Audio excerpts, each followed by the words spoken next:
Relationship advice. My 30 male ex, 30 female, wants to be back in my life as a friend years later, but I don't think I want anything to do with her. Sorry if this is long. My ex, Maddie, 30 female, and I dated in college for almost 3 years. We broke up because I caught her cheating on me red-handed with a guy in our apartment. I found out she had been cheating on me for at least 6 months. It wasn't entirely unexpected. In that time, I did see changes in her. I did suspect cheating in the back of my mind, but I wanted it to be not true, bad enough to push those hunches away, I guess. I desperately tried talking with her about us, but she always said it was something else bothering her, stress getting to her, etc., and she talked me out of worrying. I also found out later that said guy introduced her to some hard substances, and she eventually began using. She dropped out of school. Found out from a mutual friend that it was because her parents cut her off monetarily, and she shacked up with the guy she cheated on me with. I was completely no contact with her since the breakup. I was hurt a lot emotionally by everything, and ended up struggling through some pretty deep depression and self-doubt. It was honestly the lowest point I've been at. A lot of that stemming from the fact that I was very much in love with Maddie. Was even at the point where I was considering proposing after we graduated prior to everything happening, and was saving up for a ring. Looking back, it was just a lot of me looking through rose-tinted glasses. Cut to now. I am happily married and my wife, Anna, 28 female, is amazing. Absolutely the best thing that has ever happened to me. We've been together for 5 years, married 1.5. She's been an incredibly supportive partner, and has helped me combat my self-doubt a lot. Still battle with it sometimes, but I'm in a much better place now compared to 9 years ago. We're also expecting our first child. I've never been happier in my life. Well, about 2 months ago, I got a call from a number I didn't recognize, and they left a message. It was Maddie. The message was essentially her, asking me to give her a call so we could talk. Apparently, she got my number off of one of our mutual friends, Tina. I immediately talked to Tina. I was very angry at first, because Tina knew exactly what I had been through with that breakup, and she gave Maddie my number no question, without even asking me or anything. I found out from Tina that Maddie had been through rehab for her substance abuse, she had moved back closer to our area, she was trying to mend fences, and that I should hear her out. With that in mind, I decided to give Maddie a call back. I made up my mind before talking to her that I really didn't want any kind of prolonged contact with her, but I figured, if talking to me was somehow part of her recovery process, then I would try and at least talk to her. I also told my wife about everything that's going on. Anna and I had a long talk about it, and went over how we both felt about the situation. I told my wife I think I should at least call Maddie, but really didn't want anything more than that, as I wanted to focus on her and our growing family. Anna was totally understanding. Maddie and I talked on the phone for a while. She apologized for everything. The cheating, the lies, all of the above. I accepted her apology and said I was glad she was doing better, because I genuinely am. We talked about our lives up to that point a bit. I didn't tell her everything, but she does know I'm married. Toward the end of the conversation, she said she'd eventually like to be friends again, and asked if I wanted to meet up for coffee or something. I politely declined, and said that I'm glad she's on the way to healing, but I don't think I want any kind of friendship or relationship with her. We said our goodbyes and hung up. In the time since then, Maddie has not contacted me, but I've gotten messages and calls from Tina, as well as other people both Maddie and I know, saying that it's been so long, and that I should try and rebuild some kind of friendship with my ex. I just don't think I want that. I just want to focus on my family, and not dredge anything else up from the past. I've tried to express that to anyone who's talked to me about the situation. Some understand my position, some still persist. I'm honestly just thinking about going full no contact and blocking people who keep trying to push myself and Maddie together. Any advice on how I could proceed otherwise? Or if that is the right choice? Should I give her a chance to be back in my life in some capacity? Now for the top advice. LOL no. If you don't want to, you don't have to. What kind of friends do you have? It's by no means all of my friends. But people who I've stayed in contact with from college that knew both of us, and honestly, even people who I haven't stayed in great contact with, that are trying to push me towards being her friend again. I would personally cut those out. Bizarre. There's nothing wrong with moving on and growing up in life. There are so many people in my past who things ended sort of weirdly with, but the past is the past. I'm a different person now and would be beyond confused if they wanted to make amends and hang out again. It's not necessary. Cheating and bad treatment aside, that book is closed, and you're now in a new chapter. To me, it would be like telling a college student to go back to kindergarten lol. Exactly. The people who have tried to push me back to this have confused me quite a bit. As well as my ex for wanting to be friends. I guess that's why I'm asking for thoughts and advice on here. I'm all for mending fences. But a pretty typical relationship with an ex when married, is to be friendly when you see them, but otherwise not seek them out. In my view, you've done what you need to. I would talk with Tina and simply probe why it is so important to the friend group to push for more. I do think trying to probe for details/motives would be a good idea. I've even said something similar in responses, along the lines of, we can be civil, but it doesn't mean we have to be regularly in each other's lives. You may be right, that this goes beyond just helping Maddie heal, as Tina has said to me. Still honestly thinking about just cutting that friend group off entirely. Now for the next story. Girlfriends, 26 female, ex-fiancé took his life, after he found out about me, 28 male, and blamed my girlfriend for everything. She is devastated and is beating herself up really bad about it. Pretty much my significant other was in a relationship with her ex-fiancé for almost 8 years. She relocated for work about 3 years ago, and he had a bunch of issues getting a visa to work in the US, so, they had been in a long-distance relationship for a few years. They broke up about a year ago. The gist of it was, he wanted her to move back home due to COVID, and being able to work remotely.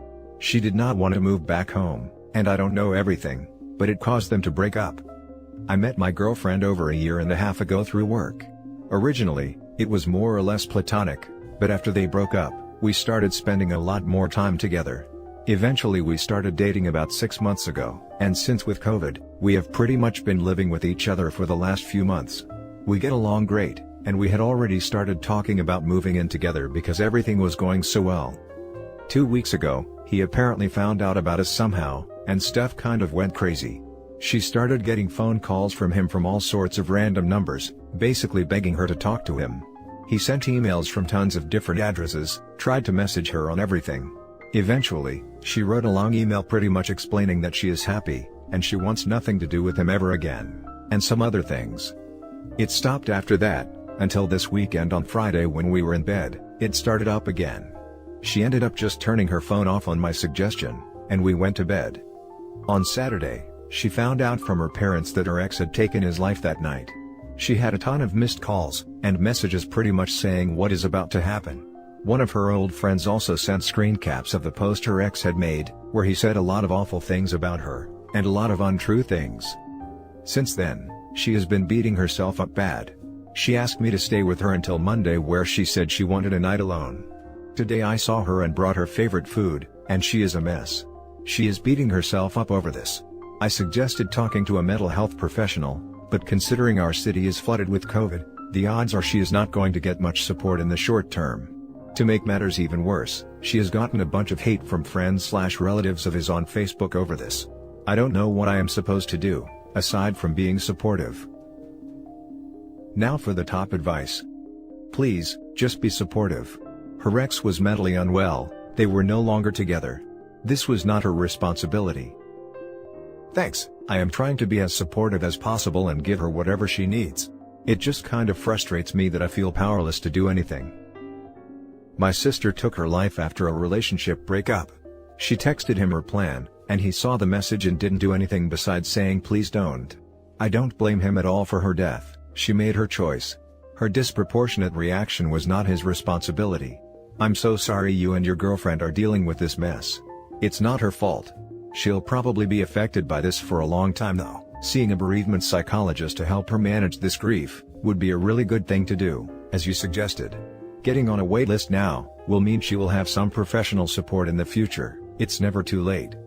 For now, continuing to be understanding and letting her express her emotions is probably the best you can do, as well as practical support like providing food and helping with housework if you can.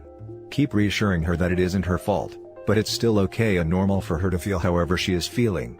Being with her or giving her space as she needs is good, though if she withdraws and doesn't want to see you for days, perhaps making sure a friend or family member looks in on her would be helpful.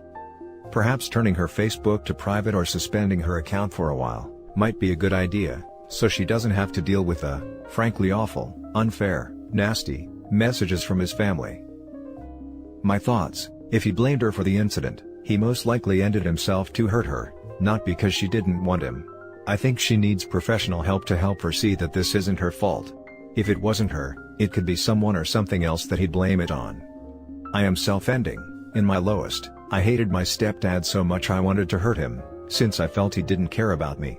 Started arguments and talked behind my back. My plan was to off myself where he worked, so the first thing he saw was my body when he got there. My mom sensed something was up that day and stopped me on my way there. I had one of those two birds with one stone in my mind. I got help by the way and doing a lot better. My friend's late husband did this. He ended himself just to hurt her, because she left him. His family blames her, yet they were nowhere to be found. His niece ripped into her on social media. She only saw the side of him that he wanted her to see. I ripped into her and his entire family, saying they had no idea what was going on in their marriage, and that she wasn't to blame. They are nasty people and always were. It's no one's fault when someone ends themselves. Some people are in so much pain they can't see any way out, and others do it to hurt someone. They want to hurt them in the worst and biggest way possible, so they will always have an effect on their life forever. OP needs to get his girlfriend into counseling now. She needs help immediately. Thanks for your help/suggestions/well wishes. She was able to get a referral for someone through work, and is going to start seeing a therapist through Zoom for now. I am just going to be as supportive as I can. The last story is titled, "My cheating ex-boyfriend says he is going to harm himself if I don't get back with him." Basically what the title says. Quick backstory: we have been together for almost 4 years, engaged for 1. He was emotionally cheating almost the whole time we were together with different women, and gaslighting me every time I tried to confront him about his overprotection of his phone. Anyhow, I tried to forgive him for about 1.5 years after I found out about his cheating, and I eventually realized that even though I had really forgave him, I can't live with the fear of this happening ever again. Even though I understand he did love me and it wasn't anything I did/didn't do, and it was always him and his bad mental state which led him to feel like he needed confirmation from people, hence reaching out to women being all flirty and stuff, I broke up with him on August of 2020.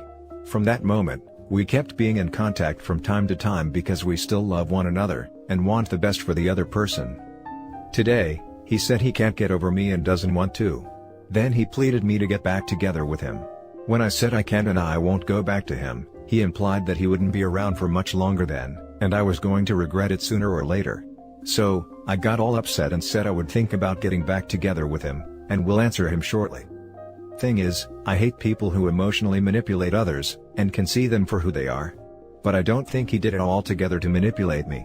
I mean, sure, he did exactly that, lol. However, I'm almost positive he will go through with offing himself, because he has no emotional support. I was that for 4 years, and with the lockdown, everything is worse than ever, and he doesn't have a creative outlet to let his frustration, anger, or sadness out. He is all alone in his house being depressed most of the time, so when he says about hurting himself, I believe him. Now my question is, should I get back with him? I still do love him dearly, and have almost completely forgiven him, but I was kind of excited to leave him and trying to find myself again after his infidelity. Still, though, I miss him almost every day and always think no one will love me again out there other than him. Basically, I could easily go back to be with him and enjoy and cherish our moments together, but would most likely feel horrible at the same time. Always scared he might relapse and flirt with other women, or that his infidelities will become known and everyone will either pity me or make fun of me. Or how do I let him go easily? Unfortunately, I believe him when he talked about disappearing, and I know his life/his problems and how much it sucks right now for him, and I know it wouldn't be entirely about me if he did do it. I mean, if I was his only problem and he said he was going to end himself, I wouldn't believe him. But considering everything he has been through, I am really scared and anxious he will go through with it. Any advice will be appreciated, guys. Please try to be gentle with me. I'm a mess these past few hours. Now for the top advice. You ended the relationship. You are not responsible for him. These threats of his are emotional abuse. Go no contact. Do not communicate with him at all. Absolutely not. Don't reward him for bad behavior. He's weaponizing his mental health and it's toxic. Contact his family/friends so they can look after him, but stop contact this instant. He can burden his cheat partners with his BS. He's pulling on your heartstrings because you're a good person, and what he's doing is lower than low. OP, you are not a first responder. You are not equipped with the knowledge on how to talk people off ledges. There is absolutely nothing you can do to stop him from taking his life if he is motivated enough. If he was motivated enough, he would have taken his life without telling you. This is just unabashed manipulation. Next time he pulls this stuff, call 911, and put him in a psych ward for a week. It'll teach him not to be a freaking manipulative my cunt. And if he is really self-ending, then it will help him. You cannot help him. You cannot do anything for him. Internalize this. Absolutely do not get back together. Do you plan to forever be held hostage by him for the rest of your life? Tell him that you're not getting back together, and that it is no longer helping the mental health of either of you being in constant contact. And that you feel that you need some breathing room and are going no contact for the foreseeable future. Call his friends and family, and tell them that he has threatened to harm himself and that they need to look after him. If he has no one, then call the police to do a welfare check on him. Anyone but you can look after him. Getting back with a cheater because they might harm themselves is a horrible reason to date someone. It's a bluff. Call it. He won't do anything. And that's it for this video, guys. If you have thoughts to share, leave a comment below. Don't forget to hit like and subscribe if you like this content. I'll catch you in the next one. Good day, everyone.